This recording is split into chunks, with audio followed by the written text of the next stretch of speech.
Assalamualaikum warahmatullahi wabarakatuh. Welcome back to my channel teman-teman semua. Apa kabarnya? Oke teman-teman, video kali ini aku pengen sharing tentang persyaratan pendaftaran untuk bisa bekerja di Korea secara resmi melalui website BP2MI atau melalui BP2MI dengan program G2G, Government to Government, atau pemerintahan ke pemerintahan. Dan alhamdulillah aku sekarang itu udah memasuki tahun kedua atau udah 2 tahun di Korea sebagai pekerja migran Indonesia yang visanya itu S9 teman-teman, atau bisa dibilang pekerja non skill atau ya masih pekerja pemula lah teman-teman. Nah, aku ke Korea ini melalui program G2G, yaitu government to government tadi ya. Nah, teman-teman, buat teman-teman juga pengen ada niat, aku pengen bekerja di Korea nih, gimana sih caranya dan apa aja sih syaratnya? Nah, simak video aku kali ini ya teman-teman. Jangan lupa kalau belum di subscribe dulu teman-teman ya. Oke, biar kalau seumpama aku ada informasi, teman-teman bisa tahu juga. Oke teman-teman, kita langsung aja. Untuk persyaratan teman-teman kalau mau kerja ke Korea teman-teman. Nah, di sini aku pengen kasih tahu teman-teman kualifikasi umumnya ya teman-teman.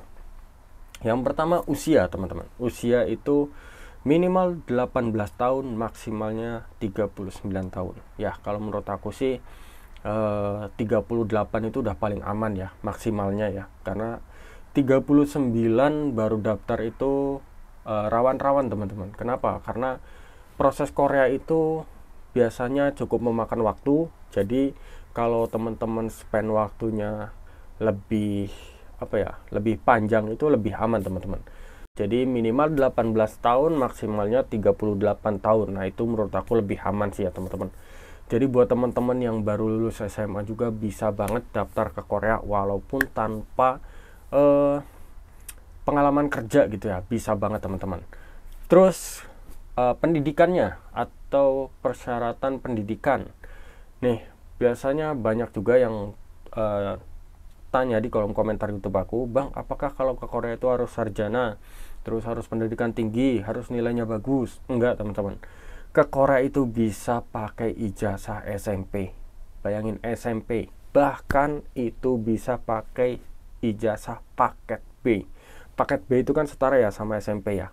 Nah, itu bisa teman-teman. Jadi nggak perlu S1. Terus kemarin juga ada yang nanya, Bang, kalau S1 bisa? Bisa banget teman-teman, bisa banget. SMP aja bisa, apalagi S1 teman-teman. Cuman ya harus dimengerti kalau kita ke Korea sebagai visa S9 atau visa non skill, walaupun mungkin teman-teman punya skill sarjana gitu ya, kalau seumpamanya teman-teman yang mendaftar dengan visa S9 ya, teman-teman akan disamaratakan dengan yang ijazahnya sama teman-teman, yang ijazahnya lebih rendah, maksudnya kayak SMP, SMA itu sama. Cuman mungkin nanti pas di Koreanya ya, karena teman-teman punya skill, punya kemampuan, punya keahlian, itu bisa naik kelas lah mungkin lah ya, dari pihak perusahaan mungkin yang lihat teman-teman pekerjaannya baik gitu ya. Ya, dari situ teman-teman. Jadi ijazah nggak ada bedanya. Bisa SMP sampai S1 bisa teman-teman. Oke, terus lanjut,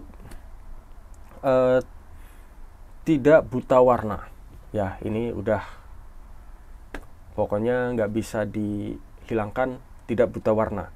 Entah itu yang total, entah itu yang parsial. Tahun sebelumnya, tahun 2021 kalau nggak salah, itu parsial masih bisa. Itu masih dapat keringanan, masih bisa berangkat ke Korea. Tapi kayaknya tahun ini sudah tidak bisa teman-teman. Jadi buta warna udah nggak bisa. Parsial, total nggak bisa teman-teman. Sayang banget. Tapi itulah memang persyaratannya. Terus tidak memiliki cacat jari dan kaki atau amputasi. Jadi jarinya ya mohon maaf, ada yang putus mungkin, ada yang ya pokoknya tidak cacat jari atau tidak ada amputasi di tangan atau di kakinya teman-teman. Terus tidak dicekal kepergian ke luar negeri. Ya mungkin teman-teman punya ada yang punya backgroundnya tidak baik gitu ya, masa lalunya, terus dicekal ke luar negeri, dan itu nggak bisa teman-teman.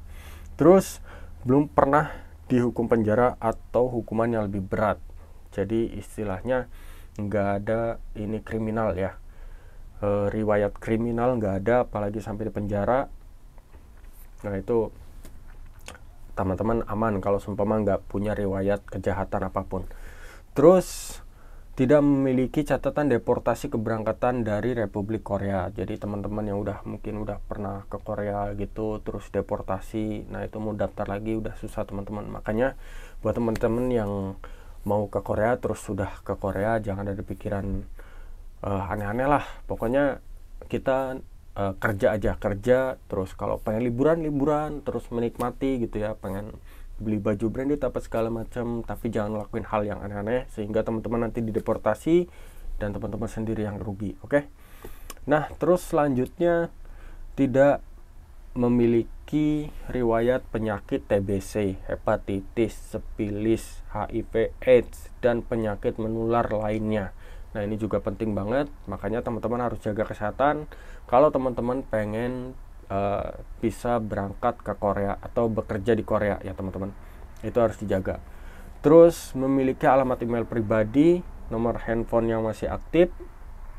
Terus lanjut lagi, memiliki tabungan BNI Taplus PMI G2G atas nama pendaftar sendiri. Nah kalau dulu itu ini nggak ada teman-teman, tapi kalau sekarang kayaknya ada teman-teman. Jadi teman-teman kalau mau daftar, teman-teman harus buat tabungan BNI Taplus dulu. Nah, ini adalah persyaratan yang baru teman-teman, karena waktu aku dulu nggak ada persyaratan seperti ini. Oke, terus teman-teman tidak pernah bekerja di Korea Selatan selama 5 tahun, termasuk penggabungan. Ya, intinya teman-teman nggak pernah bekerja di Korea selama 5 tahun lebih. Nah, kalau untuk phishing atau ke sektor phishing, nah ini ada tambahan ya teman-teman. Untuk syaratnya ada tambahan, yaitu teman-teman harus memiliki BST, sertifikat BST atau Basic Safety Training. Nah itu biasanya kalau teman-teman yang mau daftar ke phishing itu emang harus buat sertifikat BST dulu. Dulu temen aku tuh buatnya kalau nggak salah di Cirebon lah, daerah Cirebon situ teman-teman. Kurang lebih persyaratannya seperti itu ya teman-teman. Jadi itulah beberapa poin-poin persyaratan untuk teman-teman kalau pengen kerja di Korea melalui program G2G Korea atau government to government di Korea sebagai visa S9 kayak aku sekarang ya teman-teman. Ya jadi nggak terlalu sulit ya teman-teman persyaratannya, nggak perlu yang harus skill dewa gitu yang harus bisa kerja di Korea, itu enggak teman-teman. Jadi persyaratannya itu simple dan juga ya bisa teman-teman bayangkan, bahkan ijazah SMP atau setara paket B pun bisa melamar teman-teman. Dan ya gajinya ya teman-teman udah tahu lah. Kalau belum tahu nanti aku kasih tahu berapa UMR Korea di tahun 2024 ini ya teman-teman. Oke teman-teman, videonya sampai di sini dulu. Nanti kita lanjutkan lagi untuk informasi lainnya ya teman-teman. Buat teman-teman yang masih butuh informasi tentang seputar Korea, silahkan subscribe channel ini dan mudah-mudahan aku bisa ngasih informasi buat teman-teman. Terima kasih teman-teman, videonya sampai di sini dulu. Wassalamualaikum warahmatullahi wabarakatuh.